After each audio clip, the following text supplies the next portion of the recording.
Okay, right. So this is the Sunday after comp. So I competed last weekend on the Sunday at the Northwest Championships. So I'm just going to go through, kind of recap each lift, kind of my thoughts moving into this comp, and then also what I would like to do next, my goals within powerlifting. So yeah, I did just try and record this, but a bit of a fail because I left the volume on here, and then you literally couldn't hear what I was saying. So round two, let's give it a go. So starting off, pretty much like the comp overall, really well run. Like thank you to all the volunteers, my handler as well, Nathan. Big up to you. Yeah, finding all my stuff that I kept losing everywhere throughout the day, and it was lovely meeting like new, seeing new faces as well because I've been away for 4 years at uni. Been here for the last year now, like after my masters, and I've just been training at a pure gym because of money and time, really. Because I'm in a really awkward location, like between Macclesfield and Stockport, so there isn't really any like powerlifting gyms that are actually powerlifting gyms, that close to me. Like especially if I was to go in the evening, per se, I'd have to drive at least like 40 minutes plus, and then just like the petrol as well. So for me, just yeah, it'd be nice to train there eventually, but just for now, it just isn't worth it with where I'm at and where I live. Um, yeah. So yeah, that's my thoughts. Everyone was really nice. Loads of new faces, and it's great to see that loads of younger lifters as well getting into the sport, and that it's growing massively. So yeah, really good environment, and I enjoy competing as well. It definitely confirmed to me that I still want to really give this a good crack, and um, yeah, keep going, see where I can take this. But yeah, really enjoyed that. So yeah, getting into it. First up with a squat. Yeah, I did hit obviously like a PB total. So I think 682 was what I totaled at 93 kilo, with some kilos to spare as well, which is a 17 point.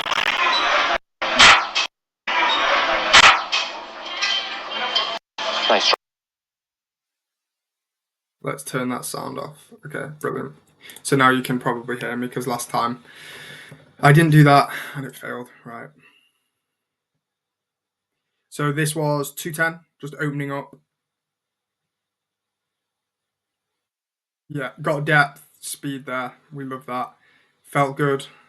Depth was probably the main thing coming in because at Bucks last year, I failed my first lift on depth and I failed at my first comp on depth. So I was just kind of making sure that because I knew the strength was there, but it was just reminding myself, go deep in the squat. Again, I made sure to wear my singlet in training as well. Yeah, let's just leave that. And then that was 222. Again, moving pretty good. Pretty happy with it. I did get a little twinge, you can probably see by my face there, um, with my left quad tendon. So I just had to sometimes like let go of that because sometimes with pain, you can kind of hold on to things. You can think, oh, fuck, like I'm fucked. But for me, I just kind of go, okay, it's there. There's a little feeling. We're going to be okay. And then, that bit of positive self talk really, really helps. Yeah. So, and then moved up to 232, which was my, sort of planned third attempt, essentially, like in the middle of the range. Got depth. Yeah. And I think there was kilos there for sure. And yeah, happy with it. Moved well. So, in terms of the squat, bit of context on it, I had basically this has been my problem with. Like, if you look back to me, my Instagram and my comp 2 years ago, it was at Loughborough. So I was 21. Like, so 2 years ago, literally, I hit 227, right? And I just hit 232. So since that point, I've had so many issues with my right knee patella tendon. I'm not coping right now, just telling you. Right patella tendon for like that was like the problem. So that was like a year and a half. Still occasionally, but not really much now. But then as soon as I'd rehabbed that, spent loads of time looking into it, backing off everything, pretty much doing most things you would do for like the tendon issue, and finally it got better. And I was able to push like heavier loads. I kept going in circles, like up and down. I'd push heavier loads, then it would, flare up, and then my performance would go down, and then yeah, it was pretty depressing at points. And then when I managed to get that sort of rehabbed, and then I could actually push higher on the squat and the deadlift, I then went in for a week one after hitting pretty much my best lifts. I think my best sort of training total. I think back in like February or March. Came in to do my triples. This is like 5 RPE, and then I did my left quad tendon in at that point, and that was really bad because I knew that after I was like, oh my god, I can't even get my leg like halfway, like with knee flexion, and it took so long to kind of build that up. I was doing like box squats, and really had to just manage the load up to where we are now, and it was such a long process. So yeah, so then I took like a massive like deload as well throughout this period. So this was sort of like March, April. I really didn't touch anything big until I started working with Alex. So this was like 3-4 months, like especially for the squat and the deadlift of just hitting like, 60, 50% and below. So not heavy shit for quite some time. And then since working with Alex, like since I got to a decent point and I was like, okay, I'm in a decent point, so we're not just rehabbing. Uh, we've managed to build things up. And we have tried new things as well. Like we were squatting 3 times per week, but 2 of the weeks were really light.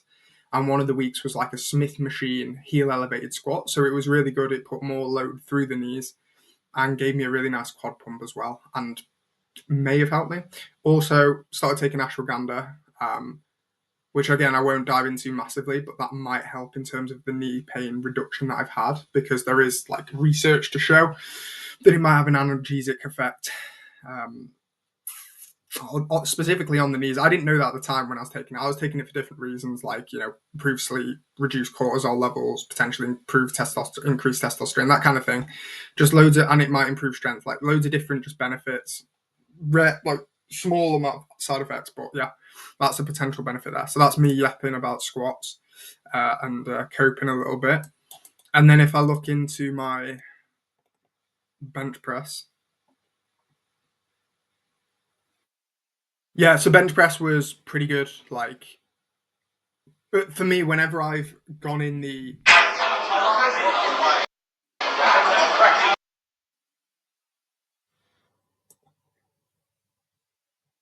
yeah, so this was 157.5 for the opener, moved brilliantly. Again, whenever I get on the comp day, like the actual like carpet, because I get so much leg drive and that really helps reinforce my arch. It just takes my bench press to another level, 100%. So here is the 165 jump we took to. I need to make sure my elbows are locked as well. You can see me like kind of letting them go lax and then going again. I just need to make sure if when the standard judging is higher, I need to make sure I'm on that. So yeah, 165 flew. It actually felt better than the 157. I think it's because it took me a second to kind of adjust to the bench, because I never lift on benches with that where I can get that good leg drive. And my back was just perfectly in place, but it was just different to the warm-up room. And then final attempt was 172.5. The heaviest I went in training was 167. But in training, something I actually really like is me and Alex. Alex gave me 3 seconds down, 2 seconds on the chest, and a single on the X on the way up. And I really liked that. And that's probably why my tempo was like as slow as it was, because I've just been used to doing that in training. And it wasn't like an intentional thing. It felt really good, and it felt really comfortable with the pause on the chest. And I think that's because he gave me that almost restriction where I hit 167.5. It did move really well, but then it just meant that when I got to comp day, and if the press command was quicker, or I don't necessarily need to go 3 seconds, that it would I would just be able to lift more load. But I was prepared for the worst case scenario. It's something I've done in the past. I've kind of, as the weights have got heavy for the single, I kind of zonk out, do a really quick descent, lose control, and then fuck the pause. But because he gave me the variation, I found that really helped. But yeah, bench press. This is the final one. So this is 172.5 kilos. Yeah, yeah, that was good. That was good. There was definitely kilos in there, which I'm very happy with. Bench stays loyal. Okay, and then into the deadlift. So that's pretty much bench. We've actually moved down to 3 days a week since working with Alex, but it's nice because it gives us, essentially might give the option of if I ever need to go back up to higher frequencies, I have that in the back pocket. Okay, and then here's the deadlift. Yeah, so that was 250. Move well. You can see at the end, I just lost my balance. I was kind of like, fuck, Did I get my white lights? I did, but I definitely noticed that my balance was off at the top, and it's something the deadlifts in prep. I hit a 275, which moved pretty good for my final one, but it was just that last bit of lockout. I just felt a bit like I almost got pulled forward a little bit, and I've never really had that. So yeah, we moved to 265. So for this one, out of all the other lifts, I literally just try and enter flow state, and I just don't even think like all the work's done. Like if you prep right, you shouldn't be thinking of loads of things, in my opinion. Like you just want to let your body and brain, your mind just take over and do its thing, and give it the ability to actually do that. So yeah, this is the 265. So I just reminded myself, be a bit more patient. Like the strength is there, I felt that, but if you rush it, maybe I rushed it a little bit. So I just said, be a bit more patient, and just be with that weight a little bit more. Just reminding myself of that, just so I don't want to fail on like a stupid thing like that. So I just remind myself, be a bit more patient. Yeah, that felt much better. So that was 265, moving really good. So happy with that. And then getting into the final one, which is the 277.5. I'm offline apparently. Are you joking?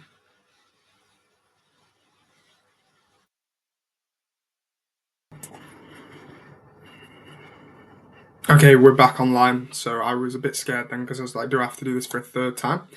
So yeah, 277.5. This is 5 kilo PB.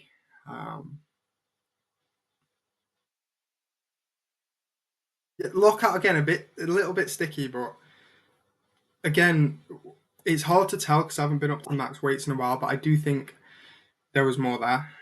Again, with the other three, like all three, I think there was probably a few kilos in each of them, which might have taken me near the big 700. But yeah, happy where I kind of ended up on the day. Again, I couldn't really have hoped for much more. Um, let's see if we can make me a bit bigger here. So yeah, great day overall. 9 for 9, hit what me and Alex kind of came in with.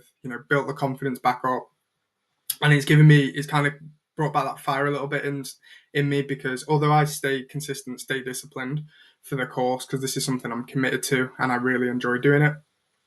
Um, be it just being out there and competing, which that's what we do as a powerlifters. Like that's the fun bit. Like training's great, but just the competing offers an extra like level to that.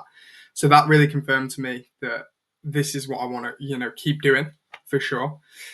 So yeah, moving into the new year. So that was great. We boxed that off. Built myself back up from injury,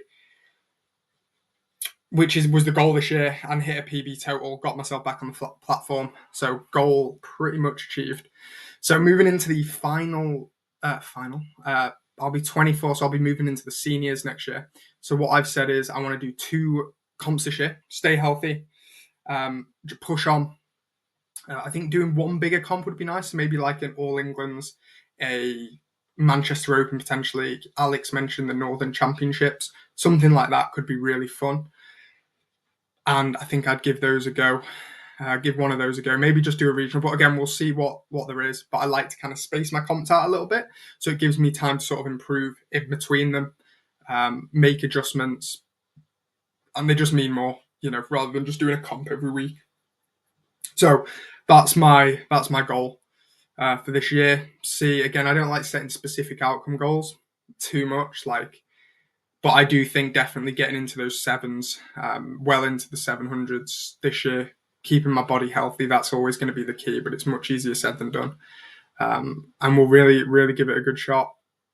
Reset, kind of set my goals, habits, that good stuff, which usually after comp, I need to kind of take a step back and undo because I can sometimes you can fall off when you've reached that big goal. It's easy to fall off. So I've reset, I've kind of set everything back up. Got two. I'm going to train today, so that's 2 training sessions in this week, and then we'll get everything back on track and just give my joints a little bit of a rest this week and just mind a little bit of a break from lifting. But yeah, that's everything. Thank you guys for watching. I'm aware I yapped quite a bit. Also, if anyone is interested in like either personal training, I do this out of the gym group in Stockport. and also online powerlifting coaching as well. This is something I offer. I've done for 3 years. And yeah, I've learned from like GB coaches, spent a year with Team GB Powerlifting. I've got my uni experience, compete myself. So I think I could be a good help in both of those domains. If anyone's interested in coaching, please, fill out the application form on my website. We can have a free call and see how we can, best match the service to, fit your needs and, help you get the best results possible. So yeah, cheers for watching, guys, if anyone's made it this far, and I'll chat to you.